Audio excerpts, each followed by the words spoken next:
அன்றைக்கி பார்த்தீங்கன்னா சினிமாவுக்காக வந்த அத்தனை பேருமே தேனாம்பேட்டை சிக்னலில் 92C ஒரு காம்ப்ளெக்ஸ் இருக்குது. அதில் கால் வைக்காதவங்களே கிடையாது. ஓகே.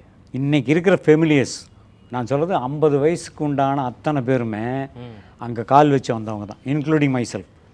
எல்லாருமே அங்கே இந்த கவுண்டமணி, செந்தில், வெள்ளை சுப்பையா, கருப்பு சுப்பையா, இளையராஜா, பாஸ்கர், கால் வைக்காதவங்கள சத்யராஜ் எல்லாருமே அங்கே ஒரு கால் வச்சு வந்து, ஆர் சுந்தரராஜன், பாக்யராஜ் எல்லாம். அது ஒரு ராசியான இடம்னு நினைக்கிறது. இப்போ அவங்க எல்லாருமே எங்கே வந்து மீட் பண்ணுற இடம் வந்து அந்த பாண்டிபஜார் போஸ்ட் ஆஃபீஸ்க்கு அந்த டீ கடை, அந்த ஜங்ஷன். அப்போ அதுக்கு ஆப்போசிட்டில் தான் ராவுதர் ட்ராவல்ஸ் வச்சுருந்தார், ராவுதர் ஃபிலிம்ஸ், ராவுதர். அங்கே தான் விஜயகாந்த் அங்கேருந்து தான் வந்தவர். அப்போல்லாம் ராவுதர் தான் விஜயகாந்துக்காக சான்ஸ் தேடி ஒவ்வொரு டைரக்டரி பார்த்து ஃப்ரெண்ட்ஸ்.